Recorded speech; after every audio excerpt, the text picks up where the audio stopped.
here. Punch up. Alright, now pull your shoulder into the socket. Alright, punch it up. Pull your shoulder down into the socket.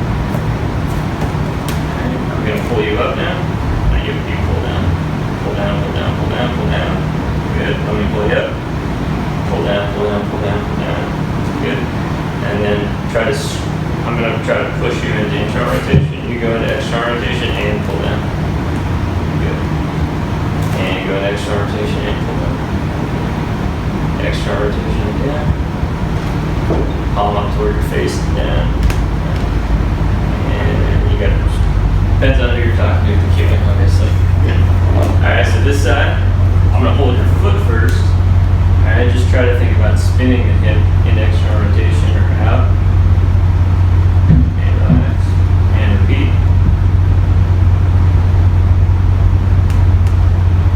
And again.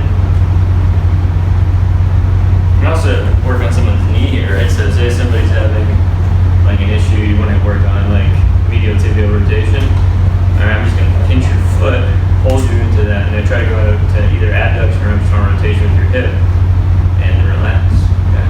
And repeat. Instead of doing it like in a squat position, or it's just a different version of a bridge. And then as you get up higher and get into the bridge, it becomes really helpful if people are having any type of like lateral knee pain or posterior lateral knee pain. Okay. And then we give you some pressure into internal rotation, fight against me. Good. And push down. Rotate out. And rotate out. I think that's the best hand position. So it's like I'm pulling the top and then underneath. You feel that there working? That's one more time. Reach your right leg. Reach your right arm. Load your left shoulder. Alright, on track. Do it. Alright, so, we don't even have to go through the full get up, and there's a lot of stuff you can work on depending on what you're trying to get out of you. So, you just down to his plane. Or just pull. Yeah, you just give a pull, just to give some feedback. Okay. And then, so if you're giving me a pull, that could be like an assistance for me to pull a little bit more. Yeah. Or you can give resistance by kind of pushing into the socket and then say, reach against me. Reach against me. Yeah. And so resistance is always facilitatory, but sometimes people need an understanding of what the hell you're talking about. So if you give them like a little bit of guide, like you don't have to pull super hard. You can just give and then say, reach with me, and then they get that sense of, oh, this is what I'm trying to do. Which can be, or it could just be like a combination, it's like active assistive. So if you're just trying to get some of the mobility out of it, then you can guide them, and then they add a little bit more. It just cements some of the change. All right, so you can do either or, and a little bit of both, typically. All right, and you can also like palpate, like make sure here is being cued, right? And they understand like what they're looking for. That this is not jammed up, right? That this is opening. So think about somebody who's got left-sided back pain when they side bend left. This can be a good exercise for them. All right, and I think it's just important to keep it in the context of a greater movement. So like eventually get up is getting all the way up, but right now it could just be, okay, we want to like use this to open up this left side. And if they can do a full get up without pain, well then there's a good sign that you've made some change for the better, and they're probably not that functionally limited after a while. But you just break down all the movements to whatever their pain allows them to be. And it could just be like literally you don't get any further than that, and they need to kind of master that and have it be symmetrical on both sides, but you're just aiding them in that. And then they'll see, like I would show them the full movement and be like, this is our goal, we're going to get through this full movement without you having any pain. But we're going to respect wherever your discomfort is right now, and we'll work on it. Okay.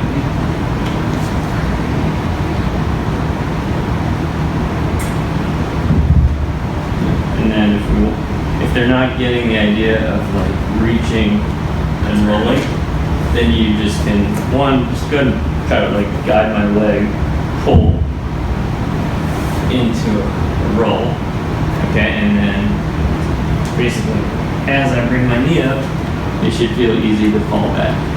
And you just want fluidity with this, okay, so reaching until it's just easy to fall there. And then the other thing is, what am I doing? If I go this way, I'm going from like internal rotation, external rotation, so I can fire my glute to kind of help me with that motion there. All right, so those are just some cues. And eventually it doesn't have to be like, oh, I'm really feeling this tight. It's just going to be a sense of that longitudinal reaching gets me onto my back without much effort. But if I don't know like how to reach, well, that's usually a sign of like lack of deep core, like, or it doesn't feel fluid, then that's also a sign of lack of deep core. So the more like this is natural, then the less that there's a problem with deep core. But a lot of people who have that kind of instability, spasming with transitions, that's one of the issues that they have. Okay. So now on my back. So what are the four limbs? What do they need to do? This needs to be screwed in. Right, so this is, you have like a compressive limb, a reaching limb, and a compressive limb.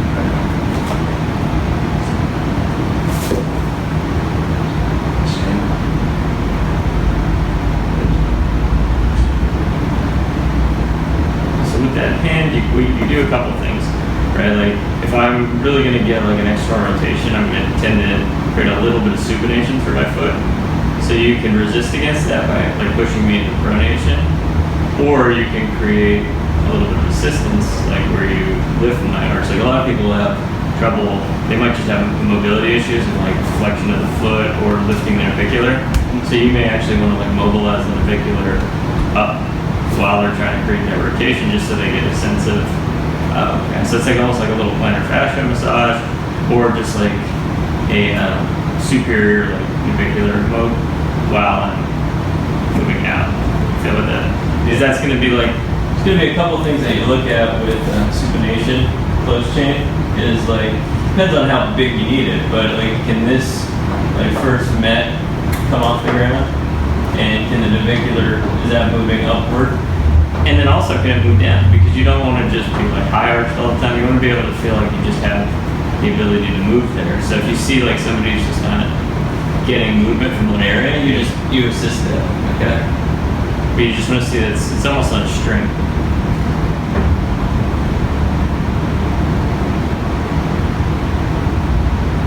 So that would come down. Yeah, so yep. Or like I said, if you're feeling like you just want to give me a little bit of resistance, then you would almost try to keep me into pronation or keep my foot flat as you're cueing my hip to externally rotate, and you see how that wants to push up. Now I would just be cautious. If you do that too much, like I can feel a little torque in my knee, so you just have to, like if somebody's saying, oh, I feel it in my knee, then you just back off, or it may not be the best cue. So just, just communicating with anything that could be uncomfortable. Okay. Yeah, so you're pushing me into internal rotation, okay, and then I'm trying to go in the other direction.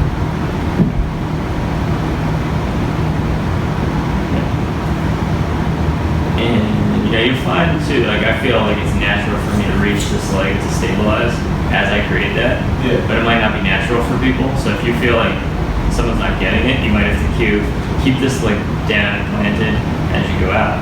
But it may feel like eventually this stuff all comes together. It's like if I want this leg to stay stable, then I have to reach this leg. So these are just all different stability cues depending on the angle of the leg.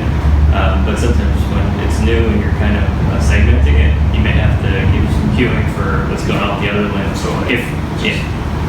if I'm doing that, I just can't do it any other way. But like, let's see. Go ahead. Let me. Like say I start doing that, just say reach the leg. You know what I mean? And then try giving it like a bear hug. So like you feel the closer you get, that's better. Yeah, I feel something. And then you're also giving me some resistance from my knee going out, which would be like some abduction. Yeah. So this is like external rotation abduction, which is exactly what we're looking for here. Right? But I also feel this leg's doing quite a bit, which is good. Right? So think of this as it's like retraction, but from a protracted position. So if you guide me into protraction and then tell me to screw my shoulder into the socket pretty much. Give me a resistance into that, right? Yeah. Okay, so that's one way. Or again, if you want to assist me, then you just kind of push into the socket and just say, all right, now screw the shoulder into the socket. Especially a lot of people will have trouble actually getting this sense of it into the ground. So if they're having trouble with it, you may want to put them there first and just say, screw your shoulder into the socket, or flip your palm towards your face. And whatever cue you find works, and you're guiding them a little bit at first, especially if there's like a kettlebell on the arm, that does a little bit of the loading for them. Okay, but once they get that down, then you actually can pull them up. So now the exercise is I actually want to pull down, and you're giving me that resistance. So just like hold me there, right, and start pulling me up to the ceiling, and then say screw your shoulder. Yeah. So now you're giving me resistance into that. Okay, now be really cautious too. If you see the shoulder wants to come up here, then you may want to hold, like if you feel like you have enough strength, hold lightly as you're pulling up with one hand and keep guiding my shoulder down. Yeah, there you go. Because then you can have this proximal cue, shoulder down as you're feeling it almost rotate. Yeah, that feels good. Like that is a mobilization to put my shoulder in a better position. Okay? So you, like this would use a nice open hand, but your guidance is not going to be like pure AP, it'll be like AP with couple. Alright, well, they're creating that motion. That makes sense. So just like the easiest way to think of this is what position do you want them in? And what are the things that they're having trouble getting into? And you basically guide them there. And then you use all of your kind of neurological principles like reciprocal inhibition, facilitation, inhibition. So facilitation, like resistance is one of the best ways to facilitate anything. So just kind of give them a little bit of resistance in the opposite direction, and a lot of times that starts to kick it in. But if you're starting to compensate, by doing too much, then you may have to guide them back into a better position. So ultimately here we want shoulder out of the ear, we want some external rotation, which helps, that's always pulling the humerus down. That's kind of what the external rotator will do. But you also may want to think like you can do some tapping, because like what's going to pull my shoulder down? Well, I'm going to get some lat activity. All right, anything that brings me into a little bit of shoulder extension. If my elbow's locked out, I should get some upper tricep too. All right, so you can start just cueing those type of movements. All right, so we can really, really like deconstruct the movement and whatever people are having trouble with, and just like work on it so that they own it. Right, so like from a therapeutic standpoint, it's awesome.